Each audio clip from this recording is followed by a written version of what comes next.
मैं विकास आप सभी को हार्दिक स्वागत करते हैं आपका अपना YouTube channel BSCB online class में। तो आज आप लोगों के लिए बाल विकास व शिक्षा शास्त्र का महत्वपूर्ण 30 क्वेश्चन लेकर आए हैं, यानी 30 महत्वपूर्ण क्वेश्चन लेकर आए हैं जो कि सभी काफ़ी महत्वपूर्ण है आपके एग्ज़ाम आने वाले एग्ज़ाम के लिए। तो इसमें जितने भी क्वेश्चन होंगे उसे आप लोग ध्यान से पढ़ेंगे, क्योंकि आप लोग जानते हैं कि बाल विकास व शिक्षा शास्त्र जो है, बाल विकास और शिक्षा शास्त्र जो है काफ़ी महत्वपूर्ण भूमिका निभाती है आपको कंपटीशन एग्जाम को पास कराने के लिए।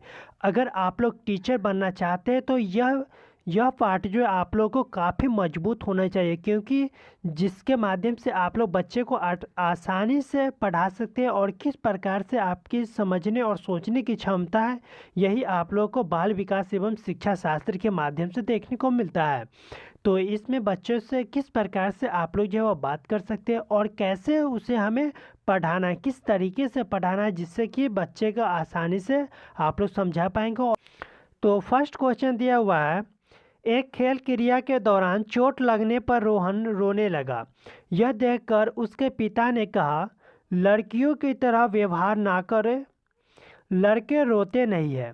तो पिता का यह कथन जो वह किस प्रकार का कथन है? ऑप्शन ए यानी कि दिया हुआ लैंगिक रूढ़िवादिताओं को दर्शाता है, लैंगिक रूढ़िवादिताओं को चुनौती देता है, लैंगिक भेदभाव को कम करता है, या लैंगिक समानता को बढ़ावा देता है। तो यह सबसे पहले आप लोग चार ऑप्शन को ध्यानपूर्वक पढ़ेंगे और इसमें से आप लोग छांटने का कार्य करेंगे। जो ऑप्शन गलत होगा उसे आप लोग बाहर कर देंगे। जैसे कि इसमें लैंगिक भेदभाव को कम करता है, तो ये इस कथन से किस प्रकार से लैंगिक भेदभाव कोई भी प्रकार से कम नहीं होता है, क्योंकि लड़के रोते नहीं है, इसमें लड़कियों और लड़के का व्यवहार है, तो लैंगिक भेदभाव को कम नहीं कर सकता। लैंगिक समानता को बढ़ावा देता है, तो लैंगिक समानता को तो इसमें बढ़ावा देता है। यह इसमें बिल्कुल सही बात है कि वह बढ़ावा देता है, यह सही हो सकता है। लेकिन और ऑप्शन देखते हैं।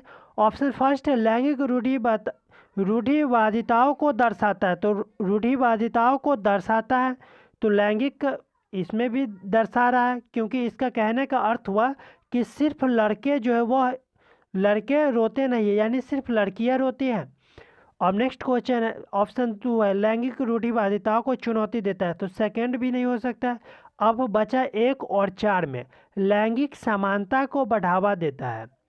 तो लैंगिक समानता को इसमें बढ़ावा इसलिए नहीं दे रहा है, इस कहने का तात्पर्य लड़कियों की तरह व्यवहार ना करो, यानी इसका कहने का अर्थ हुआ कि सिर्फ लड़कियां ही रोता है, यानी लड़के कभी नहीं रोते हैं, तो इसलिए लैंगिक समानता को बढ़ावा देता है। 4 नंबर गलत हो जाएगा। लैंगिक रूढ़िवादिताओं को दर्शाता है, यानी ऑप्शन नंबर 1 जो है यह इसका राइट आंसर हो जाएगा। चलिए नेक्स्ट क्वेश्चन देखते हैं, क्वेश्चन नंबर 2। क्वेश्चन नंबर 2 को ध्यानपूर्वक पढ़ेंगे और इसका राइट आंसर देंगे। क्वेश्चन नंबर 2 दिया हुआ है, एक प्रगतिशील कक्षा है, तो यानी कि विकासशील कक्षा कौन सा माना जाएगा? ऑप्शन 1, अध्यापक को अटल पाठ्यक्रम का पालन करना चाहिए, विद्यार्थियों में प्रतिस्पर्धा पर बल देना चाहिए, ज्ञान की संरचना के लिए प्रचुर मौके प्रदान करने चाहिए। 4 दिया हुआ है, विद्यार्थियों को उनके अकादमिक अंकों के आधार पर नामांकित करना चाहिए। तो प्रगतिशील कक्षा किस प्रकार से माना जाएगा?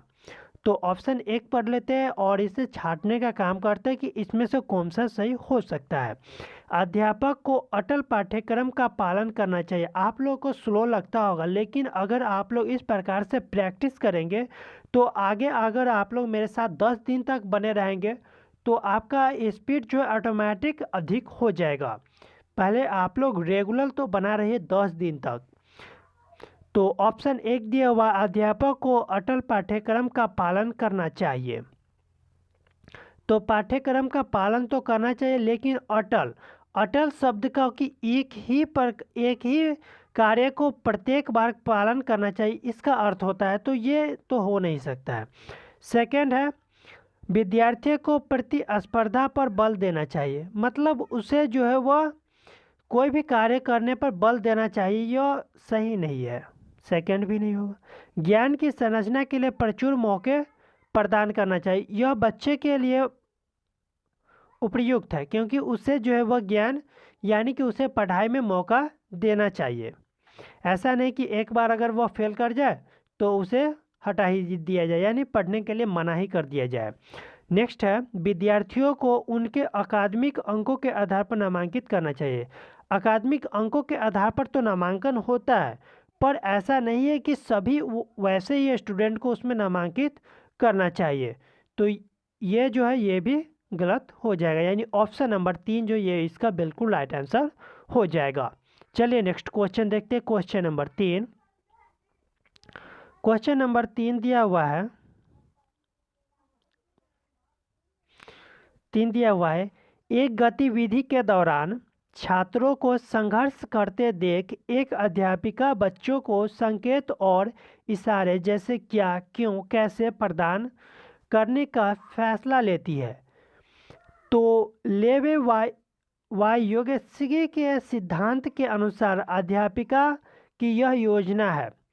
तो 4 ऑप्शन दिए गए, तो इस प्रकार से जो सिद्धांत है वह किस प्रकार से उसमें कार्य करेगा। ऑप्शन 1 दिया हुआ है, बच्चों को अधिगम के लिए उत्प्रेरणी यानी प्रेरित करेगी।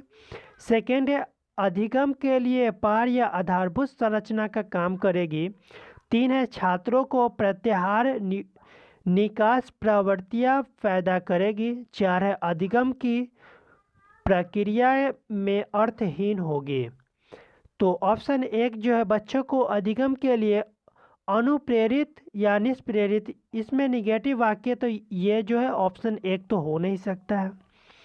सेकेंड है, अधिगम के लिए पार या आधारभूत संरचना का काम करेगी।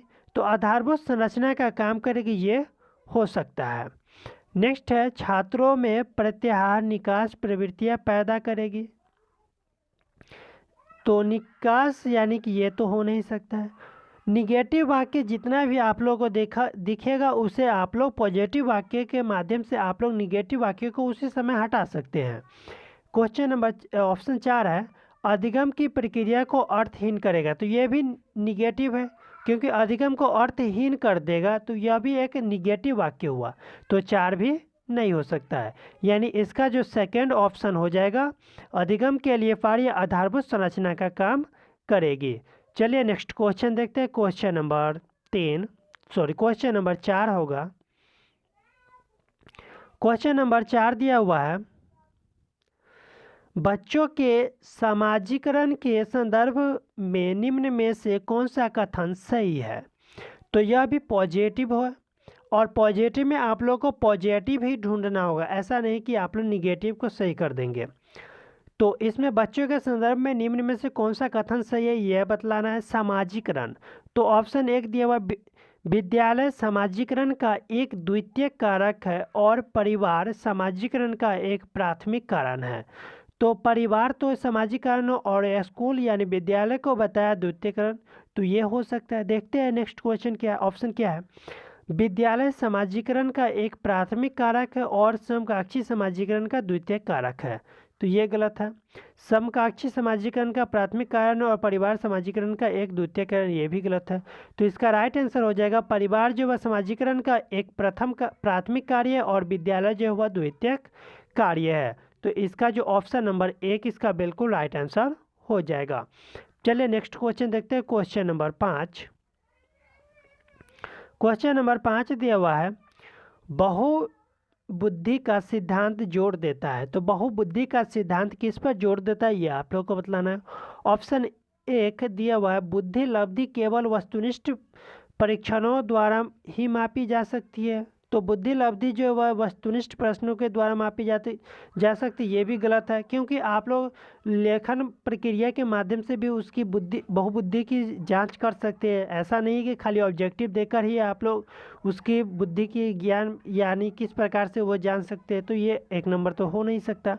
सेकेंड है, एक आयाम में बुद्धिमत्ता अन्य सभी आयामों में बुद्धिमत्ता का निर्धारित करता है। एक आयाम में बुद्धिमत्ता अन्य सभी आयामों में बुद्धिमत्ता का निर्धारित करते हैं, तो ये भी नहीं होगा।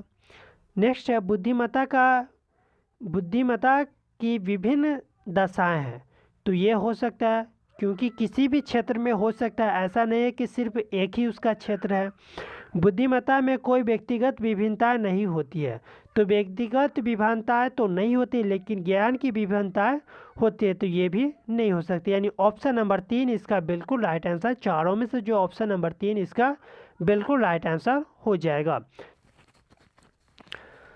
क्वेश्चन नंबर 6 दिया हुआ है, लॉरेंस कोलबर्ग के सिद्धांत के अनुसार किसी कार्य के इसलिए करना क्योंकि दूसरे इसे स्वीकृति देते हैं, तो नैतिक विकास के चरण को दर्शाता है। तो 4 ऑप्शन दिए, इसमें से आप लोग को बतलाना कि कौन सा जो है वह सही हो जाएगा। ऑप्शन 1 दिया हुआ प्रथापूर्व, प्रथागत, उत्तर प्रथागत या अमूर्त सक्रियात्मक। तो 4 ऑप्शन में से क्वेश्चन नंबर 6 का जो राइट आंसर हो जाएगा प्रथागत, इसका बिल्कुल राइट आंसर हो जाएगा, यानी ऑप्शन नंबर 2 इसका राइट आंसर हो जाएगा। चलिए नेक्स्ट क्वेश्चन देखते हैं। नेक्स्ट क्वेश्चन है क्वेश्चन नंबर 7। क्वेश्चन नंबर 7 दिया हुआ है, लेवल वायोस्की का सामाजिक सांस्कृतिक परिप्रेक्ष्य अधिगम प्रक्रिया में डैश के महत्व पर जोर देता है। तो सामाजिक सांस्कृतिक परिप्रेक्ष्य अधिगम प्रक्रिया में किस पे ज़्यादा जोर देता है, ये आप लोग को बतलाना है।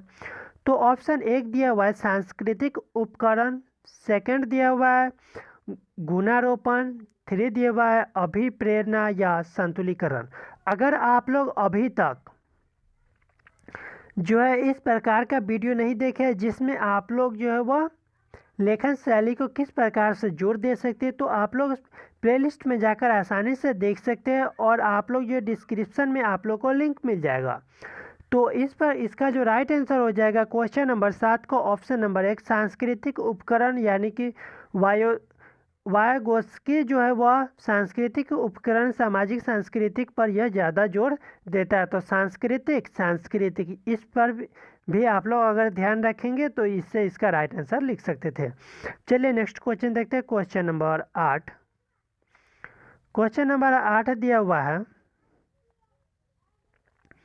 जीन पियाजे अपने संज्ञानात्मक विकास के सिद्धांत में संज्ञानात्मक संरचनाओं को डैश के रूप में वर्णित करते हैं। तो यह भी आप लोग को बुक से देखने को मिल जाएगा। मनोवैज्ञानिक उपकरणों या उद्दीपक अनुक्रिया संबंध विकास का समीपस्थ क्षेत्र स्कीमा या मनोबंध।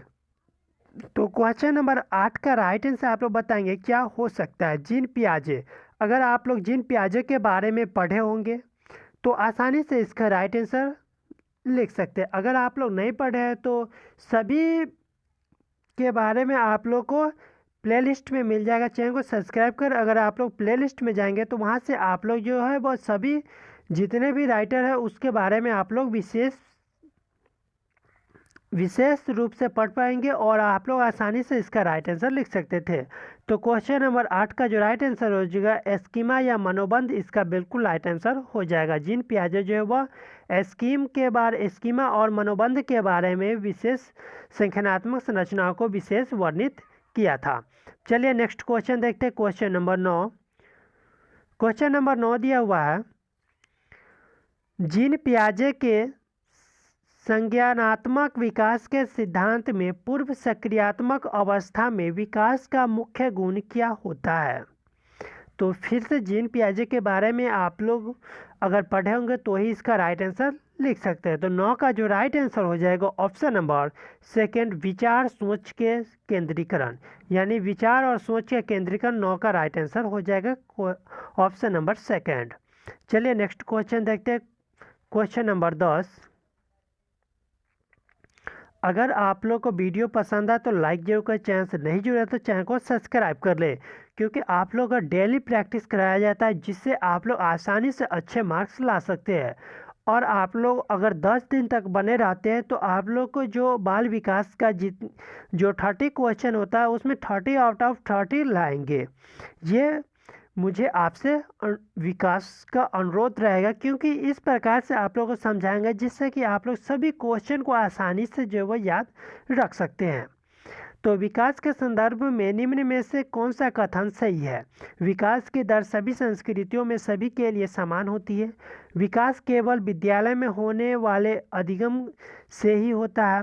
विकास केवल बाल्यावस्था के दौरान ही होता है।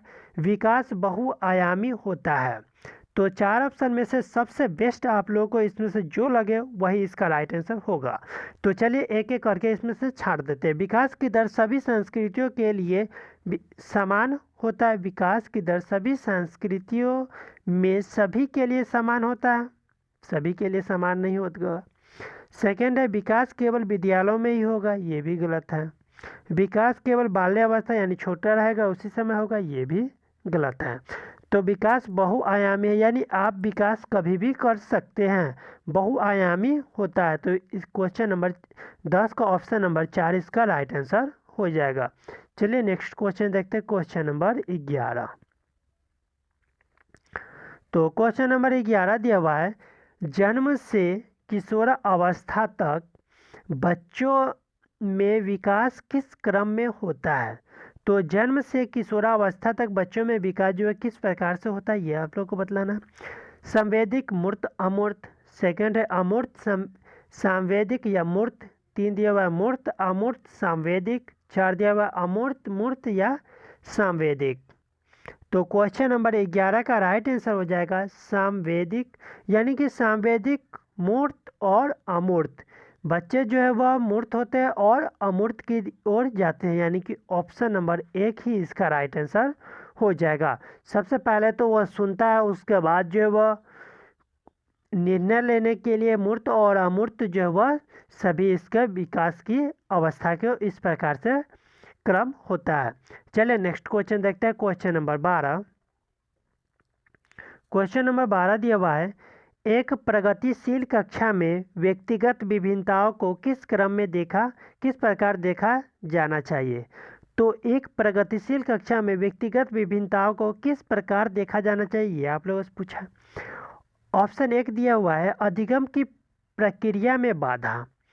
तो अधिगम की प्रक्रिया में तो बाधा हो नहीं सकता, यानी ऑप्शन नंबर 1 तो इसका नहीं होगा। सेकेंड दिया हुआ अध्यापक के पक्ष पर असफलता। तो अध्यापक के पक्ष पे असफलता ये भी नहीं हो सकता है, ये भी निगेटिव वाक्य है। योग्यता आधारित समूह बनाने का मापदंड।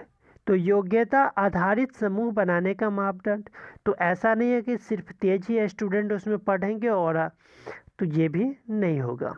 अध्यापन अधिगम प्रक्रिया की परियोजना के लिए महत्वपूर्ण है, तो ये इसका राइट आंसर हो जाएगा। ऑप्शन नंबर 12 का ऑप्शन नंबर 4 बिल्कुल राइट आंसर हो जाएगा।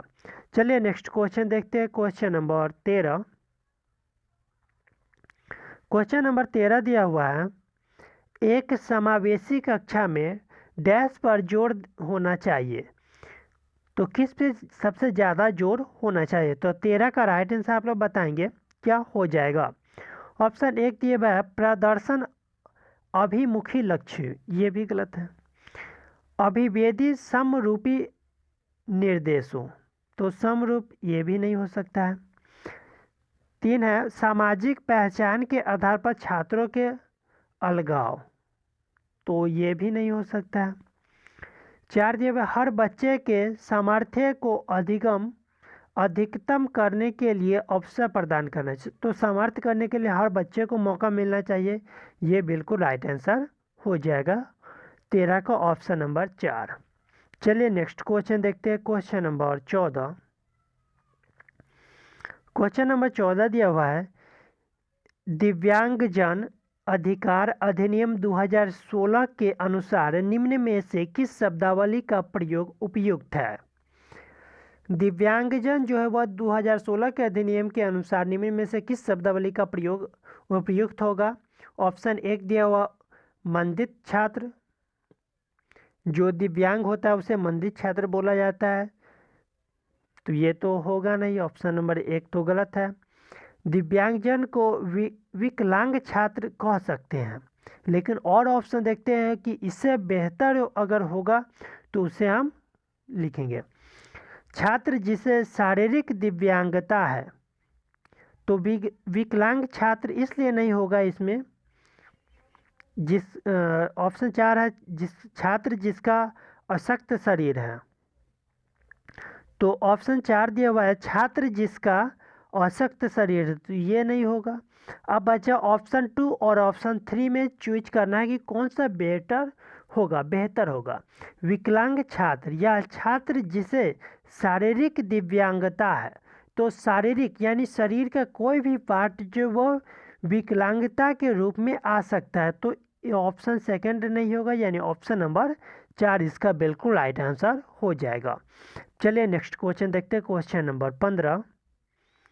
क्वेश्चन नंबर 15 दिया हुआ है अधिकतम कठिनाइयों से जूझते छात्रों की ज़रूरतों को संबोधित करने के लिए एक अध्यापक को क्या नहीं करना चाहिए। तो इसमें निगेटिव वाक्य, क्वेश्चन को ध्यानपूर्वक पढ़ेंगे और इसका राइट आंसर लिखेंगे। एक अध्यापक क्या नहीं करना चाहिए। ऑप्शन 1 दिया हुआ है दृश्य श्रव्य सामग्रियों का इस्तेमाल करना चाहिए। तो 15 का जो ऑप्शन 4 दिया गया इसमें से आप लोग छांटेंगे तो दृश्य